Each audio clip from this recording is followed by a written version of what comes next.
Magnificat, magnificat, magnificat anima mea. Magnificat, magnificat,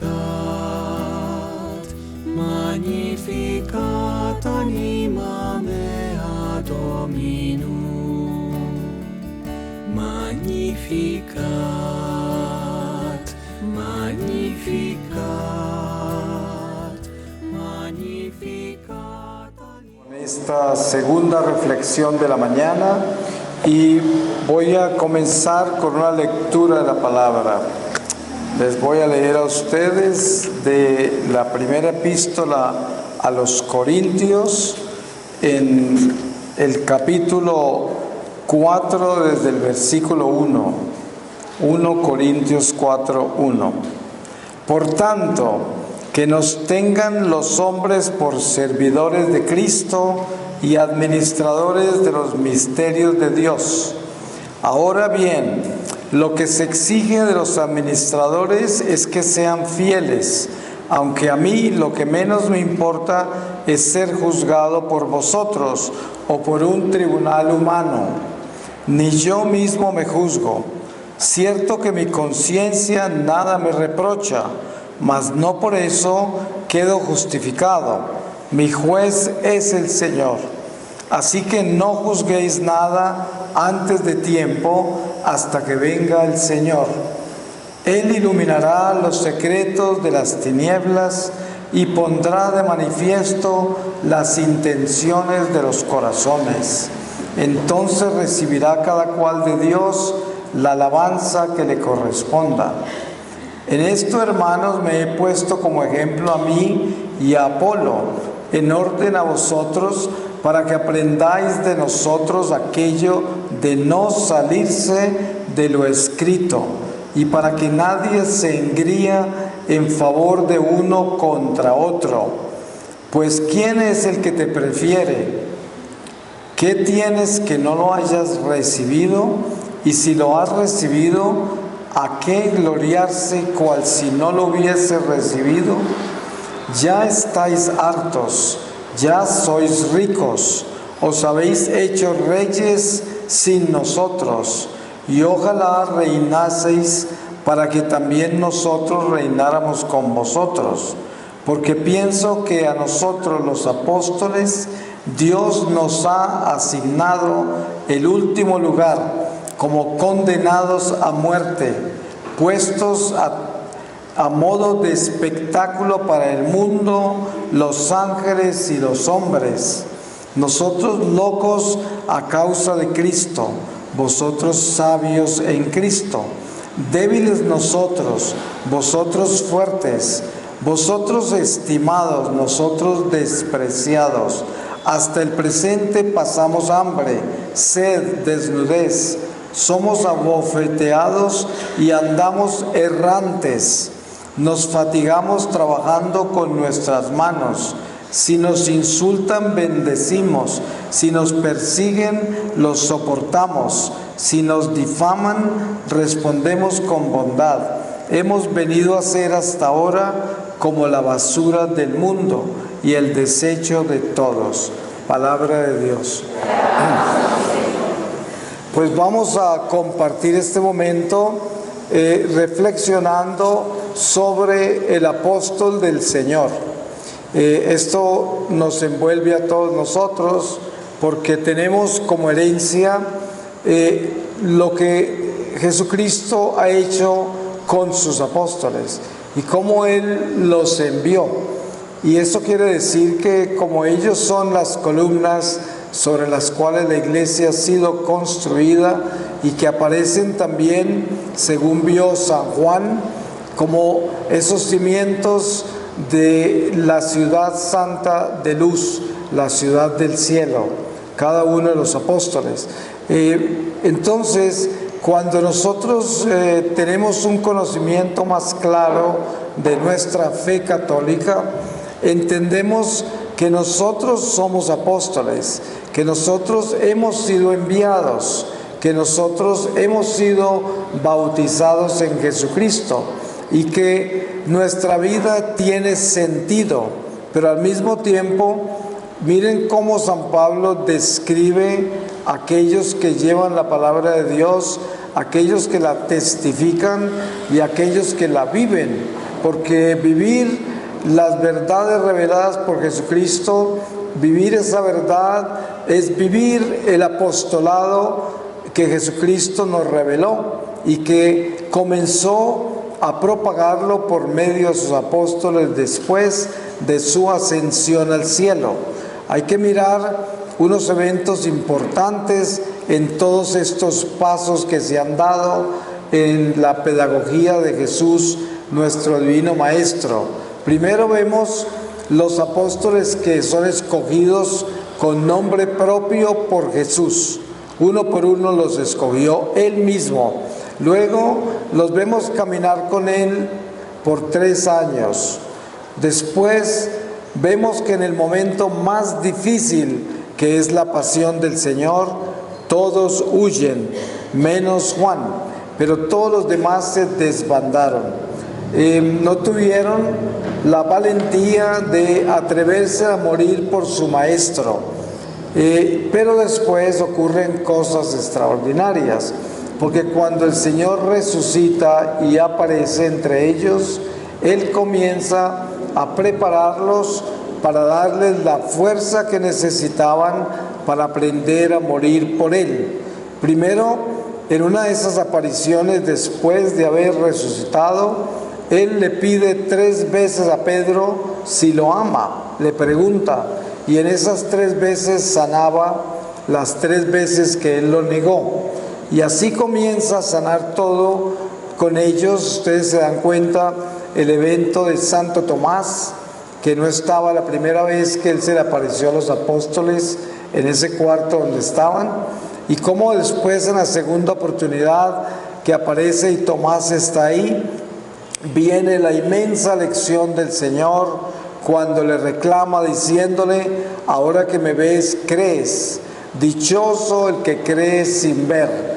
Esa lección es una lección trascendental para todos nosotros, pero Él estaba preparando los apóstoles, que es una preparación muy importante para nosotros considerarla como parte de nuestra preparación también. Miren lo misterioso. Los apóstoles vieron al Señor durante 40 días resucitado. Se les apareció muchas veces en esos 40 días. Pero en esos 40 días ninguno de ellos fue a ninguna parte de la Judea a contarle a nadie que Él había resucitado. Tenían miedo, le tenían miedo a los judíos, no tenían el valor de hacer eso. El Señor se les apareció siempre cuando estaban orando en esa habitación bajo llave, estaban pescando, estaban en lugares en los cuales no estaban expuestos a los judíos que habían crucificado a su Maestro. Pero entonces, una vez que Él ascendió al cielo y los envió al cuarto de arriba a orar, que es como comienza la iglesia peregrina, con una novena al Espíritu Santo, porque ellos no sabían que iban a ser 9 días la espera, pero sabían que Jesús les había instruido no salir de Jerusalén, no ir a ninguna parte y estar en oración hasta que recibieran el Paráclito. Ellos no entendían que era eso tampoco. La Virgen María, que estaba ungida en una forma extraordinaria, tenía una preparación diferente, pero los demás ninguno sabía. Cuando llega el Espíritu Santo, el día Pentecostés, ya nos damos cuenta la transformación tan trascendental que ocurre. Se acabó el miedo. Pedro mismo sale al balcón y dio un discurso que todo mundo quedó absolutamente extasiado por su sabiduría, su elocuencia. Además, el don de que todos esos extranjeros que habían ahí, que habían venido a Jerusalén, que eran conversos al judaísmo, entendieron todos en su propia lengua, aunque San Pedro estaba hablando en su lengua. Sin embargo, ese don maravilloso que Dios le dio con Pentecostés fue una de las primeras muestras de los prodigios, portentos, milagros que comienzan a suceder con las promesas que el mismo Jesús había hecho de que enviaría el Paráclito. No estaríamos solos y ese Espíritu Santo iba a recordarnos todo lo que Él nos enseñó. Eso es para nosotros también que estamos aquí hoy. Entonces, a partir de ese momento, los apóstoles se fueron por todas partes a anunciar al Señor resucitado y a anunciar que lo habían visto elevarse hacia el cielo y que habían recibido ese Espíritu, y comenzaron los milagros extraordinarios y comenzó también la persecución tan grande contra el cristianismo, y así la iglesia comienza a caminar. Cuando nosotros trasladamos todos esos eventos a nuestra pequeña vida cristiana, católica, tenemos que localizarnos bien, porque tenemos que descubrir que a pesar de nosotros ya haber recibido el Espíritu Santo, nosotros ya tuvimos nuestro Pentecostés, que es el bautismo, y que se presenta en nuestra vida en una forma extraordinaria con el sacramento de la confirmación, cuando la iglesia nos envía, que es el mismo envío que hizo Jesús cuando ya llega el Paráclito y la iglesia comienza a peregrinar. Ese es el envío. Pero entonces parece ser, por lo que podemos observar en la vida de cada uno de nosotros, que a pesar de haber recibido ese Paráclito que le dio la fortaleza a los apóstoles de atreverse a morir por su Señor, parece ser que nosotros tenemos que vivir lo que ellos vivieron antes de Pentecostés, a pesar de que ya recibimos Pentecostés. Es como algo muy extraño, difícil de entender, pero cuando usted mira la fe de las personas y se mira su propia fe, usted pregúntese si verdaderamente tiene en su corazón la valentía de morir por el Señor. Yo viajo por muchos países y, por ejemplo, en países como Croacia, conozco muchas familias con mártires en sus familias por el comunismo, y también conozco conventos, monasterios que tienen mártires que murieron por no negar su fe, porque llegaron los comunistas, sacaron todos los franciscanos, por ejemplo, en una iglesia en Bosnia-Herzegovina, los sacaron afuera del monasterio y se fueron con una pistola en la cabeza a cada uno y le pidieron negar su fe en Jesucristo. Ninguno lo negó, a todos los mataron, ahí están enterrados en esa iglesia. Esos murieron por el Señor sin dudarlo. Entonces, ustedes saben que la vida puede cambiar de un momento a otro. Miren ustedes los eventos que hemos visto en este continente en los últimos años, y por no ir muy lejos, en los últimos meses, sobre las olas que hay de terrorismo, de cosas muy malas en muchos de nuestros países de este continente. Las cosas se pueden cambiar de un momento a otro en una forma negativa, y así como le pasó a la Europa occidental con el comunismo soviético, y de pronto de un momento a otro se encuentra un católico con una pistola en la cabeza, y pregúntese usted, ¿será que esa unción de Pentecostés que usted recibió le ha dado a usted personalmente la valentía para usted morir por Jesús? Si a usted se entra acá, unos guerrilleros se entran y empiezan a colocar pistolas en la cabeza y a pedirnos que neguemos a Jesucristo, ¿usted estaría listo para morir por Él hoy, en este momento? ¿O sus apegos terrenales a sus hijos o a su familia o al mundo o a sí mismo, a lo que sea, no le van a permitir morir por Él? porque usted no es capaz de entregar toda su vida por Él. Piense, usted es capaz de hacer eso, porque eso definiría el tipo de apóstol que usted es en este momento. ¿Cuál es el apóstol que hay acá? ¿Aquel que corrió cuando el Señor lo llevaron a la cruz?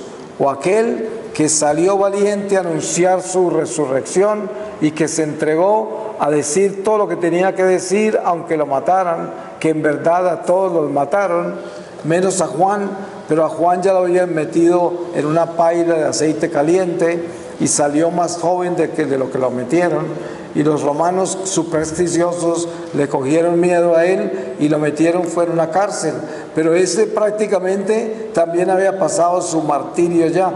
Pero esto es lo que debemos entender, que cristianismo tiene como definición cruz, y no podemos olvidarnos qué quiere decir cruz. Cruz es un abandono total, una entrega total, un sacrificio total. Esa es la cruz. La palabra que leímos en la pasada reflexión, una de las palabras que leímos hablaba de cómo Jesús fue sacrificado fuera de las paredes de la ciudad, afuera de la ciudad. Pero también por tradición judía, los sacerdotes de los judíos también sacrificaban los animales afuera de la ciudad.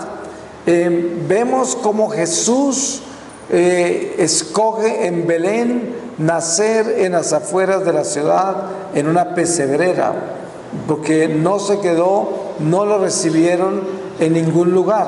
Obviamente que el Señor tenía escogida esa pesebrera, pero es un misterio cómo ese ser sacrificado afuera de las paredes de la ciudad significa que nosotros debemos sacrificarnos a estar afuera de esta tienda material y atrevernos a entregar nuestra vida para ser sacrificada en el Espíritu.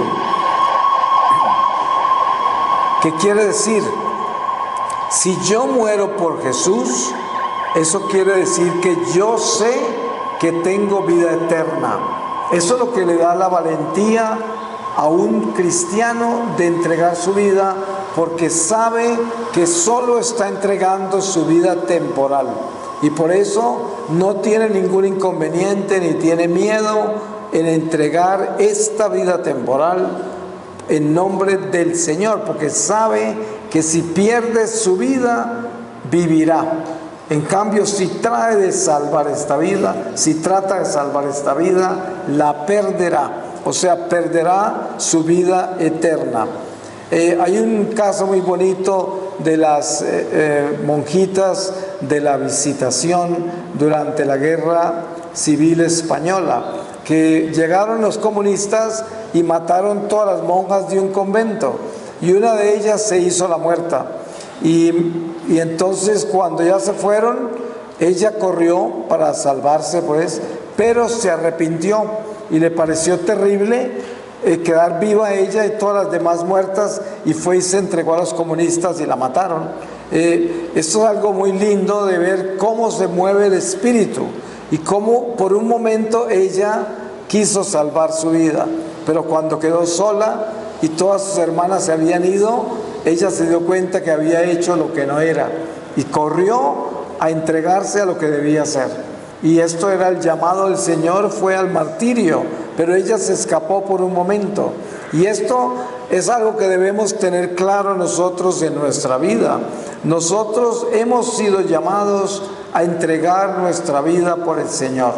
¿Cuántas veces usted se encuentra en situaciones de vida o muerte con relación a la cruz? Porque, por ejemplo, usted como padre de familia de pronto tiene que exhortar a sus hijos, y sobre todo en este mundo que vivimos hoy, donde el mundo seduce y captura a la gente en una forma tan extraordinaria y los lleva a vivir cosas espantosamente decadentes, inmorales, terribles. Y los padres tienen que enfrentarse a eso, pero Muchas veces los padres, por no perder la amistad con los hijos, simplemente omiten su responsabilidad y cometen graves pecados y no mueren por el Señor. Porque morir al Señor no es solamente una muerte física, también es morir a las consecuencias de nuestro testificar, como es, por ejemplo, si ese hijo se rebela, si ese hijo me odia, si ese hijo hace lo que haga, a mí no me tiene por qué importar, porque para mí es más importante testificar por el Señor. Él mismo lo dice: si no testificas a mi favor ante los hombres, yo no testificaré a tu favor ante mi Padre y mis ángeles. Esto hay que tenerlo claro. Por eso nadie puede estar por encima de Dios.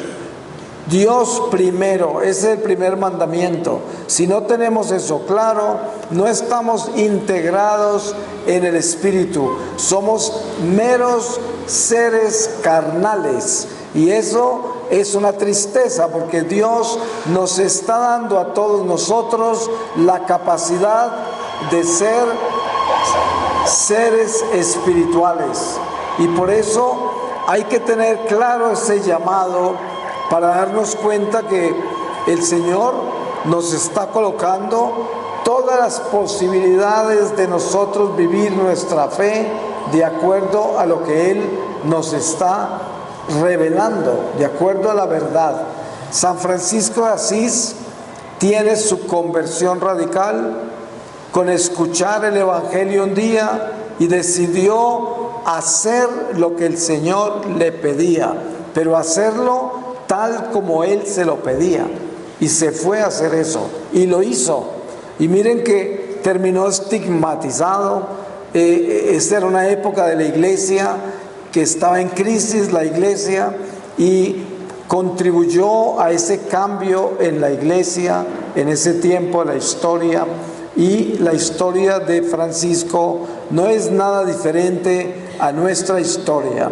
Sabemos que a través de este peregrinar, desde el destierro del paraíso hasta el regreso de Jesús, el pueblo humano ha vivido cientos y miles de eventos de toda clase de circunstancias que son absurdas a veces cuando leemos, por ejemplo, la historia sagrada solamente desde Abraham.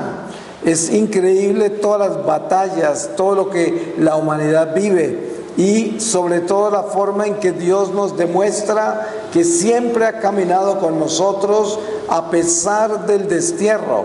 La prueba está que muy temprano, dentro del destierro, aparece Dios hablando con Caín. Ustedes cuando leen la palabra se encuentran con ese pasaje. Caín ha matado a su hermano Abel. Y el Señor le habla a Caín y le dice: Caín, ¿dónde está tu hermano? Su sangre clama por justicia desde el vientre de la tierra. Y ahí vemos cómo Dios continúa caminando con nosotros a pesar del destierro. Y nos damos cuenta de lo que es el pecado original. Abel aparece como el hombre bueno, el que estaba en el paraíso originalmente. Caín aparece como el veneno que inocula la serpiente a Eva y que trae el mal. Y Caín representa ese mal. Y encima de eso, de que ya está desterrado por el pecado original, el Señor lo destierra aún más de lo que estaba desterrado. Y esto es la consecuencia del pecado que es clara en nuestra historia sagrada. Pero en todo eso que ha vivido la humanidad hasta hoy, encontramos cómo Dios nos ha ido llevando con una pedagogía, con una enseñanza que toda nos lleva a regresar al paraíso perdido, de donde fuimos expulsados. Allá nos lleva. Entonces, este peregrinar, este apostolado en Jesucristo, para el cual hemos sido bautizados, llamados, enlistados en este ejército, es un llamado a convertirnos en Abel, y asegurarnos de que estemos constantemente asegurándonos que no haya nada de Caín en nuestro corazón, porque Caín representa la ingratitud, que representa el odio, la venganza, la avaricia, todo eso lo representa Caín, y además también representa la pérdida del temor de Dios. Y por eso viene lo que se llama el crimen, el asesinato. De eso está hecho el asesinato, de esos elementos. Y por eso hoy, si usted examina su corazón con cuidado como apóstol del Señor, se da cuenta que San Pablo, por ejemplo, describe con detalles lo que el Espíritu Santo hace en la iglesia con sus hijos y cómo reparte los dones a su manera, como Él quiere, y a cada uno le da dones diferentes para que ejerza su apostolado. Y el don más importante que hemos recibido es de por sí nuestro bautismo, el Espíritu Santo. Y de ahí el Espíritu camina con nosotros, llevándonos a través de una peregrinación por dentro de nuestra vida, porque a pesar de que estamos expuestos a esta creación, a las criaturas, a todo este mundo externo que podemos palpar, que podemos racionalizar, que podemos ver, oír, saborear, todo esto, sin embargo, es tan solo un estado transitorio. Pero lo que realmente está sucediendo es nuestro interior. Por eso San Pablo dice, lo que no vemos es lo que es, y lo que vemos es lo que pasará, lo que se acabará. Y esto, si lo pensamos con claridad, nos podemos dar cuenta que el trabajo que Dios está haciendo con nosotros, lo está haciendo por dentro de nosotros. Si usted pudiera describir en qué estado quedaría en este momento, si se muere en este momento, simplemente lo que tiene que hacer es mirarse con cuidado hacia adentro y ver qué es lo que hay en su corazón. A ver, piense esto. Si usted se mira su corazón, ¿cuál es su más grande preocupación? ¿Cuál es su más grande prioridad? ¿Qué es lo que reina adentro de usted? Porque afuera, eso no es la pregunta, porque esto se va a acabar. Yo estoy hablando, si usted se muere en este momento, lo único que queda de usted es lo que lleva por dentro, porque esa es su alma. Entonces, esa alma suya, ¿de qué está hecha? ¿Qué hay ahí? ¿Quién es? ¿Qué es lo más importante? ¿Una criatura humana? ¿Un proyecto? ¿Un miedo? ¿Una inseguridad? ¿Una angustia? ¿Una venganza? ¿Qué es lo que reina más en su corazón? Eso, porque ahí queda usted. En eso queda anclado si se muere hoy. Por eso es que nosotros debemos entender que cuando el Espíritu Santo nos llama, como nos ha llamado hoy, para hablarnos al corazón, es para que nosotros tengamos un momento de reflexión y de concientización que nos lleve a una contrición, para que entendamos qué es lo que tenemos que mejorar, qué es lo que tenemos que sacar de nuestro corazón, qué es lo que tenemos que renunciar, qué es lo que tenemos que pedirle a Dios para mejorar. Y todo eso, y qué es lo que tenemos que perdonar sobre todo, y cuánto más tenemos que abandonarnos, renunciando a todo lo que nos detiene a pertenecerle a ese espíritu que es el que nos lleva a morir por nuestro Salvador, así como vemos los apóstoles que se lanzan al martirio y no tienen miedo de nada. Es tan grande la obra del Espíritu Santo en los apóstoles de la iglesia primitiva que la gente ya ni siquiera se tomaba el trabajo de llevarle los enfermos para que les impusieran manos, sino que los colocaban por las calles donde ellos pasaban, y la sombra de los apóstoles sanaba a los enfermos, liberaba a los posesos, pasaban cosas extraordinarias con solo ellos pasar.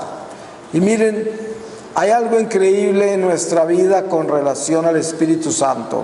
Cuando usted es una persona fiel y usted todos los días trabaja para caminar con Dios en todo lo que hace, a pesar de su miseria, su vulnerabilidad, sus debilidades, sin embargo busca a Dios todos los días. Eso quiere decir que si usted es una persona así, que lucha, que trabaja para superar sus defectos y que está vigilando todo el tiempo su naturaleza mala, su Caín, eso, y que quiere mantenerse en un Abel fiel al Señor, entonces usted está caminando en la luz. Mire que San Pablo envía una carta donde los llama los santos y se dirige a esa iglesia como los santos. Eso no quería decir que estaban santificados, porque uno se santifica cuando entra ya a la realidad de la plenitud espiritual, en la muerte. Pero caminar en santidad es caminar buscando a Dios en todo lo que hacemos, a pesar de nuestra miseria. Y no todas las veces podremos caminar derecho, y por eso el Señor nos da la reconciliación de ese sacramento, la confesión, don maravilloso.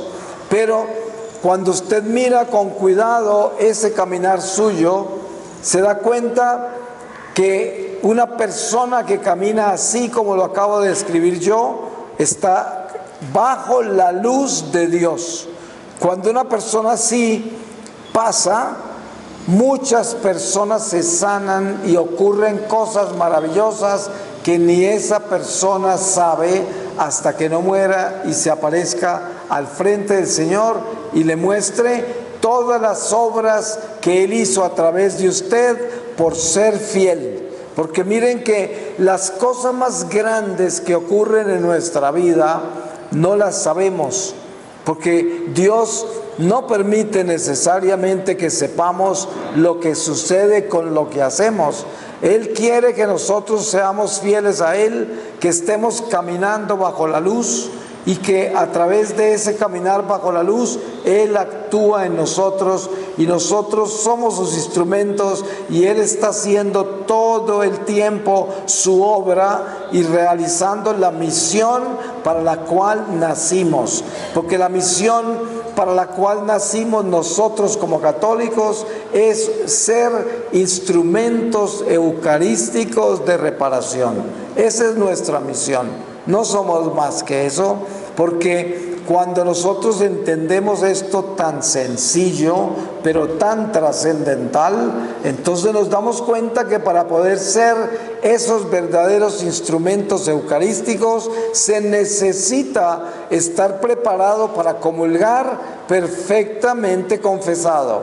Y para eso hay que aprender a vivir un acto de contrición perfecto, que quiere decir, yo estoy muy convencido que el pecado es una ofensa espantosa, que me puede condenar mi alma, que le hace daño al prójimo, que ofende a Dios y que me debe doler mucho.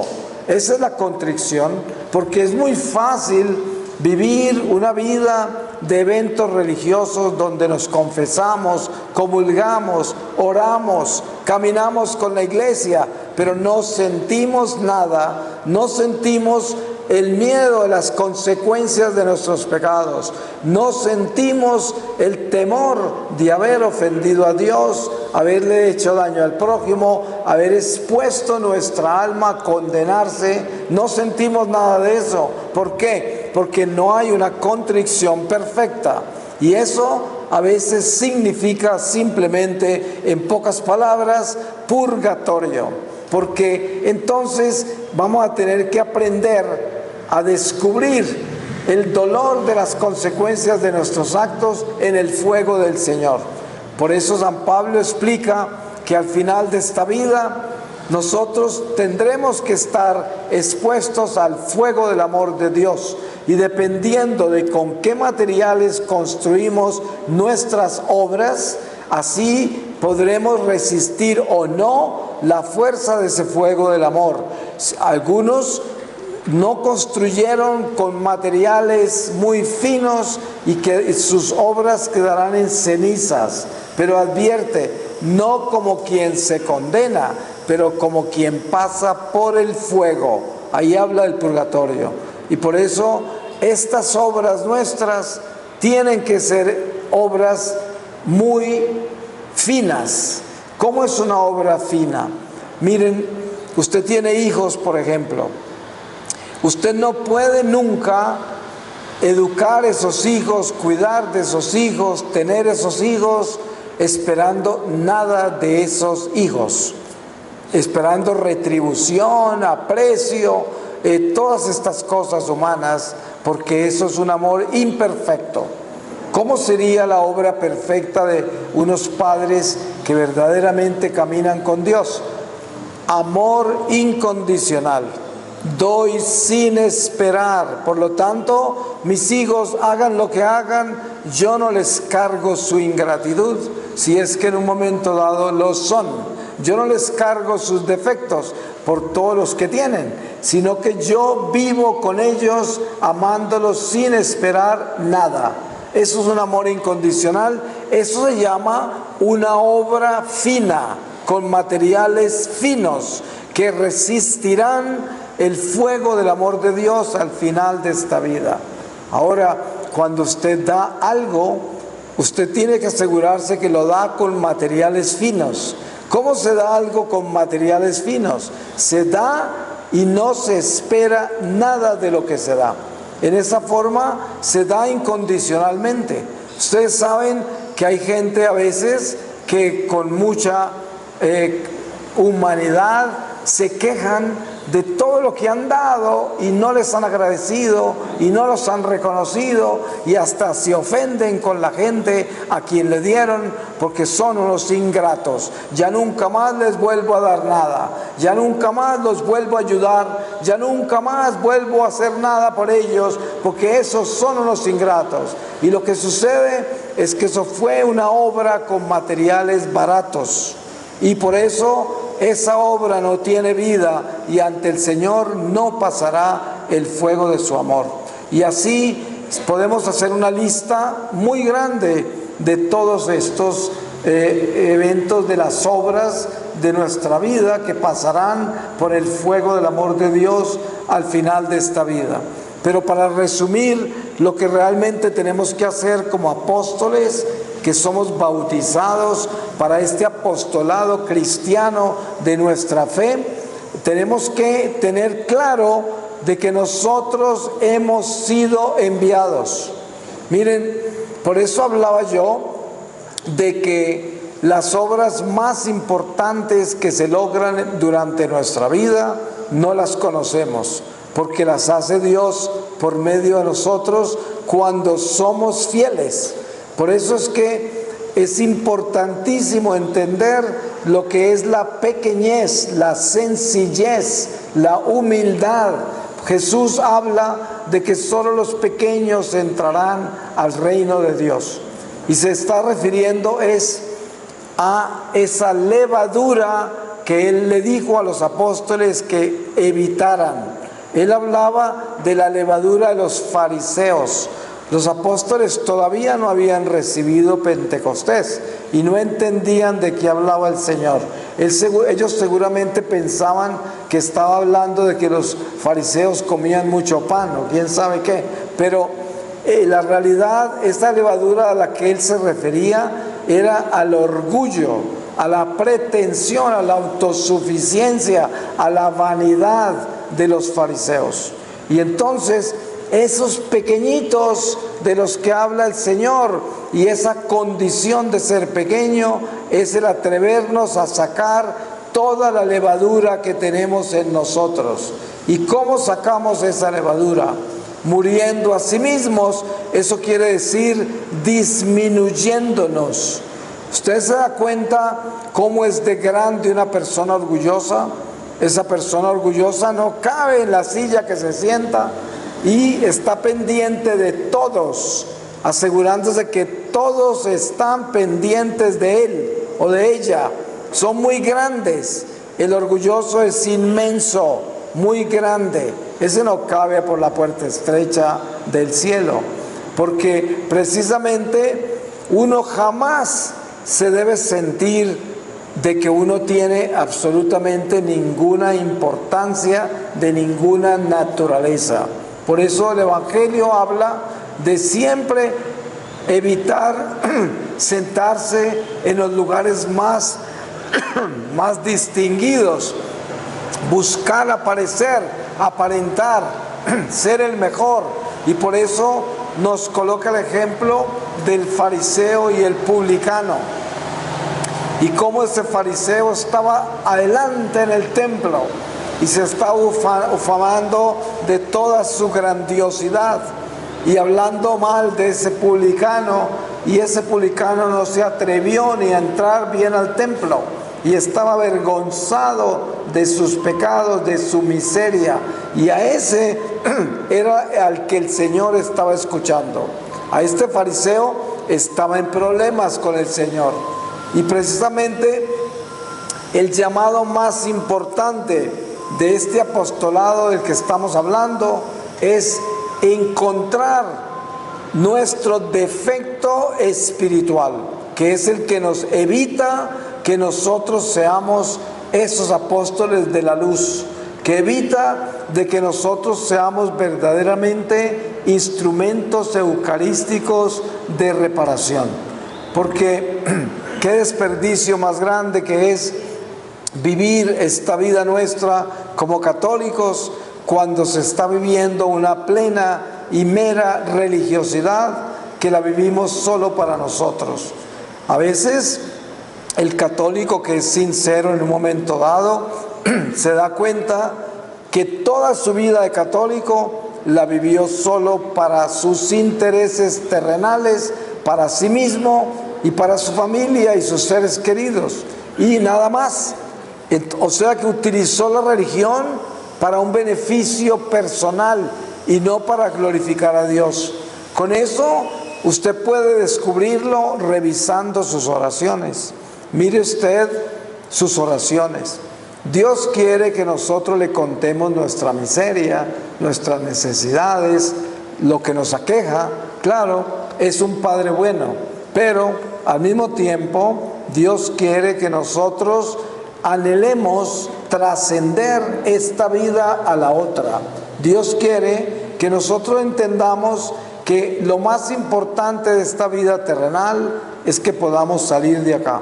Y para poder salir de acá tenemos que tener los ojos puestos en la esperanza, que es la vida eterna, que es la ciudad de luz, la ciudad de Jerusalén del cielo, que es nuestra casa, es nuestro destino. Y si nosotros no tenemos claro eso, seremos simples cristianos terrenales que pertenecen tan solo a la vida temporal. Entonces nuestras oraciones todas serán para proteger y bendecir todo lo que nos sucede acá. Y ninguna oración de las nuestras va a ser elevada para que el Señor nos lleve al cielo, para que nos haga santos, para que cambie nuestros corazones, para que nos ayude a ser instrumentos verdaderos de su fe, para que seamos testigos del amor que Él nos ha manifestado cuando nos dio la vida, porque es el don más grande, que nos lo dio gratis, que nos creó de la nada, y que aquí estamos viviendo esta realidad. ¿Y cuánto de esta realidad la estamos viviendo por Él, para Él, honrándolo a Él? Y ahí está el secreto de que nosotros descubramos ese caminar hacia dónde va, cuál es nuestro rumbo, para dónde vamos, qué estamos haciendo con esta vida, para dónde la llevamos y cómo es que estamos caminando, para dónde van nuestros pies. Yo digo, cuando uno tiene una conciencia clara y se da cuenta lo peligroso que es caminar sin amor, sin el amor de Dios, lo primero que uno debe hacer es sentarse en una piedra y decirle al Señor: Señor, te imploro que no me permitas dar un paso más sin amor. Prefiero morirme en esta piedra ya que seguir caminando sin tu amor.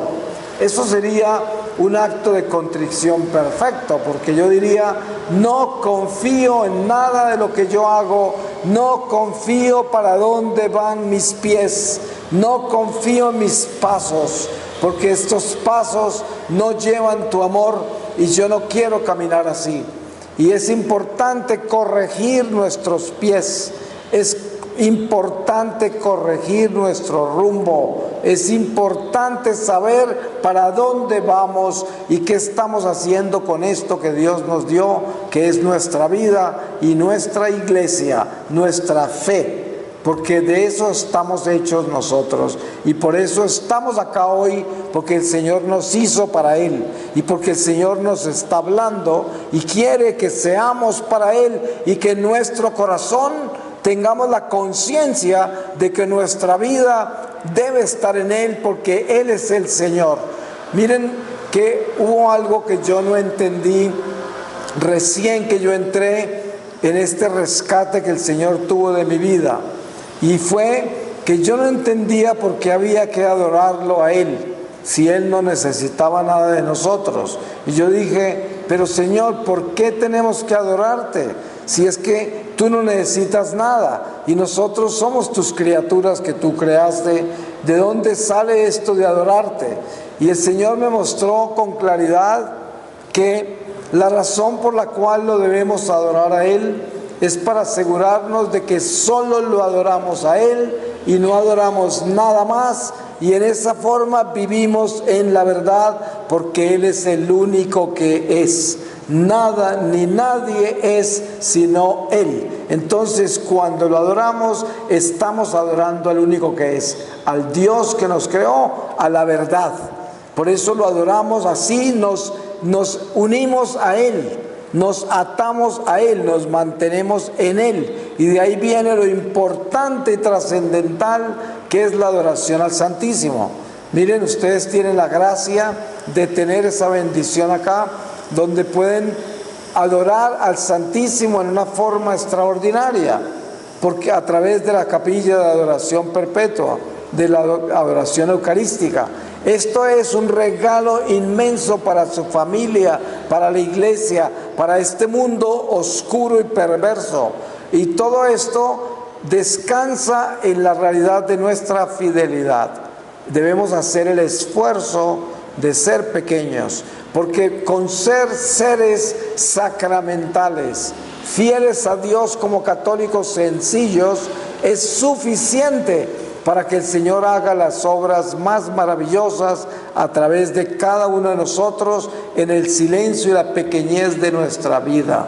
No se trata de ser el católico más activo y el que más cosas hace, así, no, eso es bueno, pero eso no debe ser la señal de que estoy haciendo algo bueno. La señal de que estoy haciendo algo bueno es cuando soy pequeño, cuando soy humilde, cuando no soy pretencioso, cuando entiendo mi miseria, cuando entiendo mi vulnerabilidad y limitaciones, cuando sé que si no es por Dios me condeno, porque yo haría todo lo que debo hacer para destruirme, porque en mí hay una mancha que me inclina al pecado. Por eso San Pablo dice, el mal que no quiero hacer es el mal que termino haciendo. Y todos nosotros somos testigos de eso, de cómo somos de autodestructivos y cómo hacemos cosas malas que nos van a hacer daño, que van a hacerle daño a los demás. Si no fuera por la gracia de Dios, nos condenaríamos, tengan la seguridad, porque por sí mismos no la hacemos, por sí mismos no llegamos a la casa.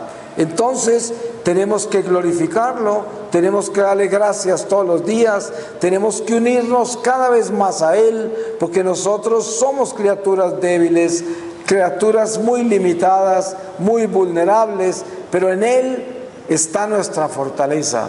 Por eso el Señor le dijo a San Pablo, cuando le rogó que le quitara ese aguijón de la carne, le dijo, yo me glorifico en tu debilidad. Mi gracia te basta.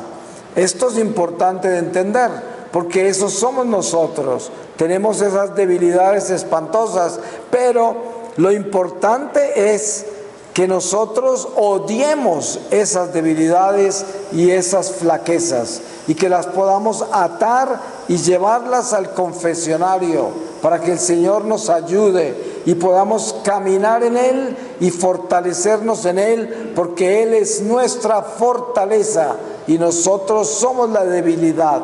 Y ahí es donde está ese matrimonio del alma con su esposo, que es el Espíritu Santo. Y sabemos que esas bodas del Cordero hacia las cuales caminamos, que se darán el día que entremos a la bóveda santa del Señor, se logran si vamos preparados y llevamos nuestro traje de bodas limpio. Y para eso tenemos que trabajar acá ahora, todos los días de nuestra vida, porque no sabemos cuánto tiempo nos queda. El tiempo es corto y ya llega el Señor y debemos estar preparados. Por eso la limpieza de nuestro corazón es una decisión que tomamos para ser santos y obedecerle a Dios.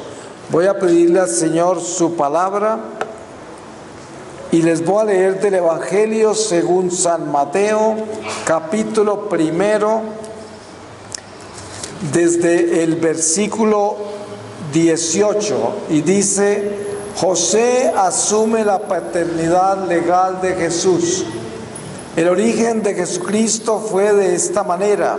Su madre María estaba desposada con José, y antes de empezar a estar juntos ellos, se encontró encinta por obra del Espíritu Santo. Su marido José, que era justo pero no quería infamarla, resolvió repudiarla en privado. Así lo tenía planeado cuando el ángel del Señor se le apareció en sueños y le dijo: José, hijo de David, no temas tomar contigo a María tu mujer, porque lo engendrado en ella es del Espíritu Santo. Dará a luz un hijo y le pondrás por nombre Jesús, porque él salvará a su pueblo de sus pecados. Todo esto sucedió para que se cumpliese lo dicho por el Señor por medio del profeta, que decía: ved que la Virgen concebirá y dará a luz un hijo, y le pondrán por nombre Emmanuel. Palabra de Dios.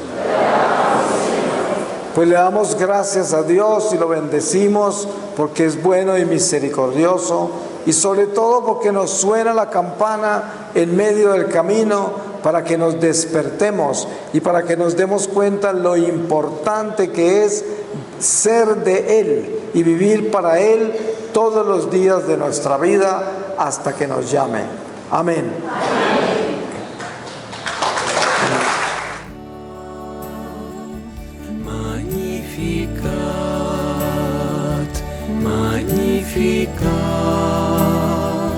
Magnificat anima mea Dominum.